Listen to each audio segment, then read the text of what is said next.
Living on your own in your 20s can seem like a dream. Freedom from your parents, the quietness of your own space, and the opportunity to build your life on your own. But the reality of it can be a little bit more complicated than you think. Very fancy.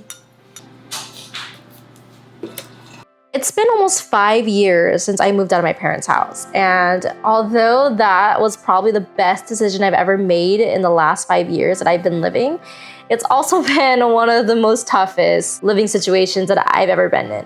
Maybe I got lucky when I first moved out. You remember COVID?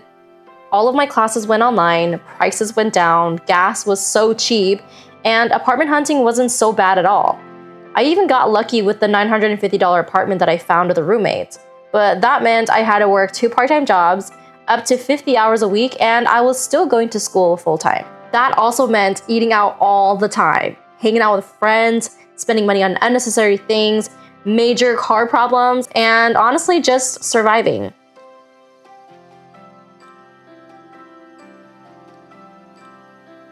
Fast forward to 5 years later, though, to maybe not so bad things. I mean, I get to clean whenever I want to. I get to eat and sleep whenever I want to. I get peace and quiet all around me. Unless you've got 3 mad dogs who like to play all the time, and a cat who doesn't like you. Now here's the best part. I even graduated college, got another degree, couple more certifications, which I do not use, unfortunately.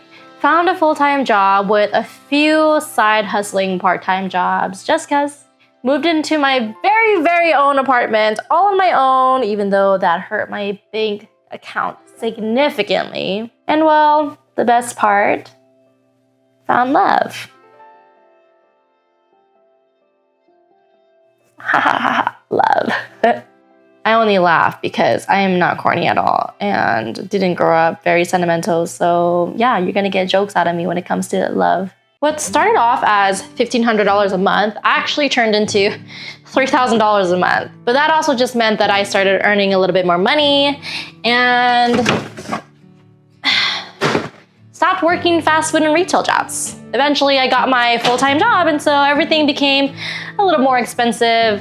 I'm a little bougie, first of all. So basically, working full-time is going to be the ultimate reason why you're going to be able to survive. In an apartment like this that costs $1,500 for 2 bedrooms and 1 bath. But it's also pet friendly, so I mean, that's a plus, right?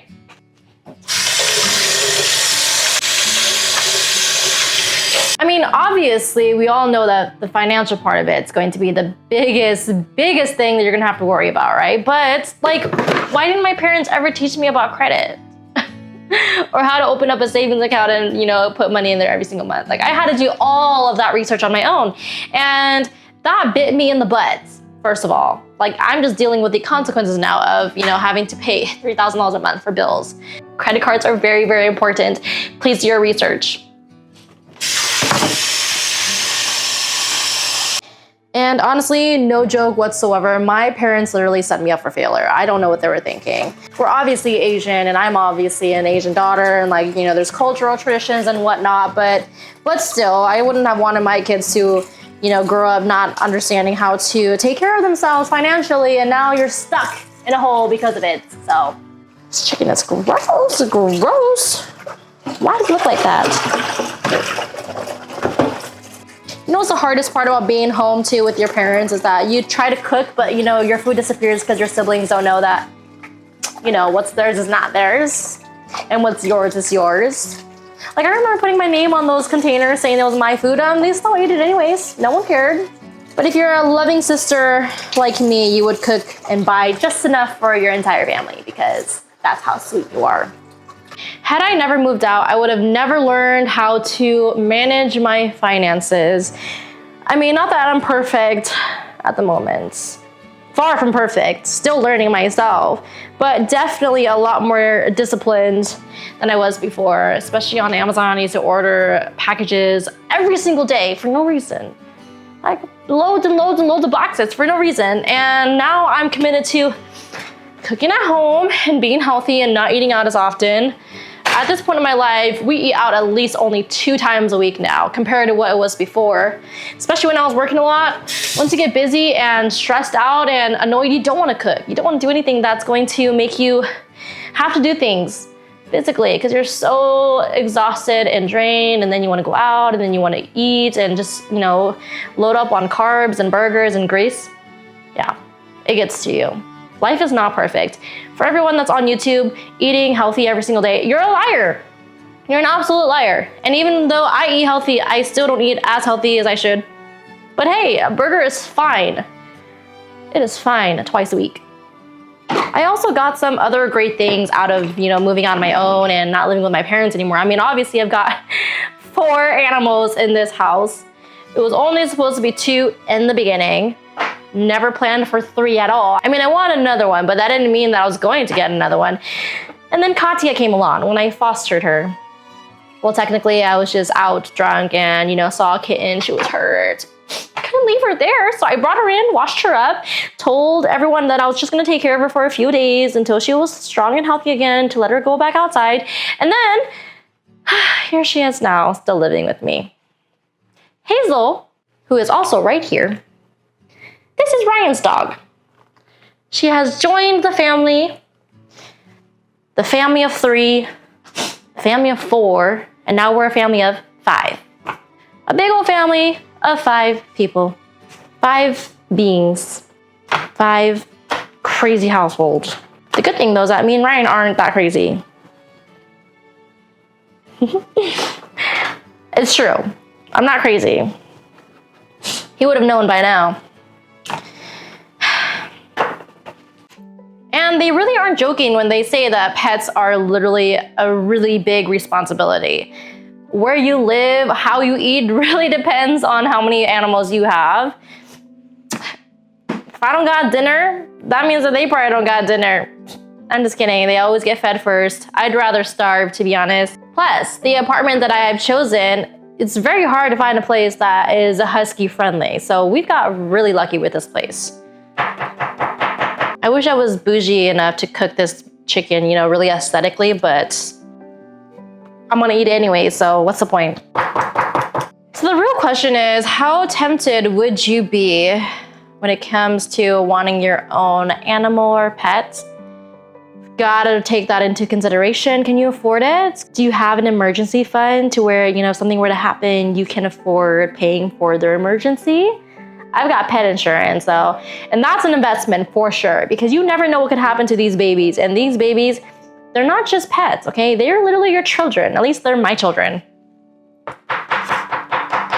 The hard part is deciding on if you still want to live where you're living at, because our plan is to move to San Diego. Can you imagine us having to find a place that allows 3 big German Shepherds, well, 2 big German Shepherd Huskies and a Siberian Husky and a cat?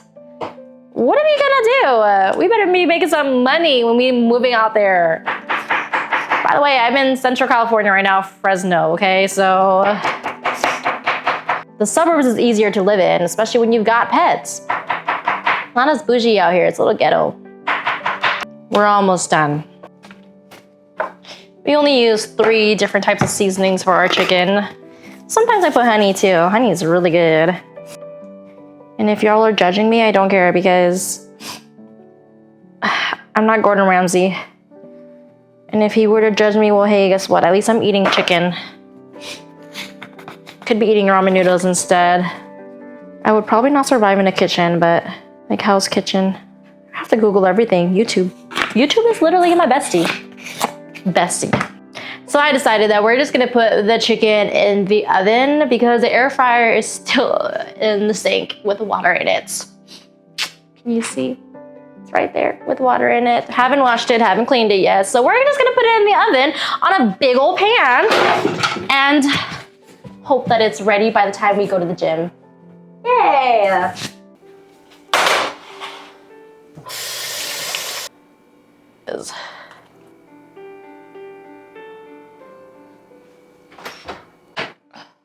Make sure it's on broil. You don't want to bake it, okay? Whoa.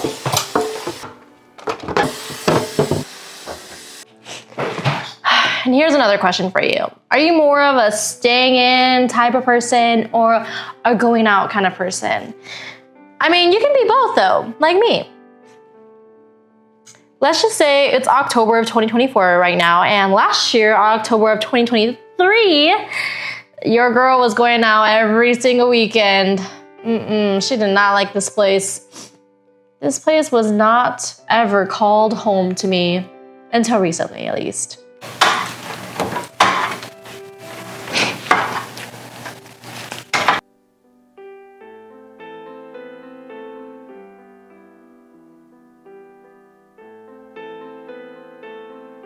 And even if you were to decide on who you are now, that doesn't mean things can't change. Relationship problems, heartbreak, stress, and boredom can all lead to your, let's say, character development era. And when that happens unexpectedly, just know I won't blame you because been there, done that. Good thing though is that with discipline and self-love, you will eventually enjoy just being at home and not having to involve beverages, people, and nightlife. The best nights aren't always going to be the loudest. Sometimes staying in and finding peace is going to be your greatest adventure. The thing about my parents was that they were trying to mold me into becoming someone that they wanted me to be. And so I spent pretty much my entire young adulthood lost in trying to discover who I truly was and who I truly wanted to be, which set me back even further because at the same time I was trying to prove to them but please them. I spent years trying to prove to them that I didn't need any of their help to become who I wanted to be, and that whatever they wanted me to be in the future would never be what could make me successful. And so I spent years and years and years with that mindset of proving them wrong and proving to them that whatever I'm going to do in my life is going to pretty much set back everything and every belief that they've ever had in their life, which wasted all of my time completely. Sooner or later though, I realized that proving them wrong was everything against all of the beliefs that I've ever had in my own life. And the whole purpose of me trying to find my true self and discover who I am was to prove to myself that I could be who I wanted to be and still be successful on my own terms. The only thing that can stop you from making this happen is literally you. Growth is so much more than just moving out. It's about moving up, becoming the person that you're meant to be, one challenge at a time. You're gonna learn the best habits in life, living on your own if you commit to the dedication and the drive to become a better you. You will learn how you won't have to rely on others, especially your parents, and understand the struggle and grow from it. Living on my own has created my entire personality, from being shy to confident, impatient to patient, ignorant to understanding, and most importantly, from me to me. The only limits to what you can achieve are the ones you set for yourself. Break free and the world will follow.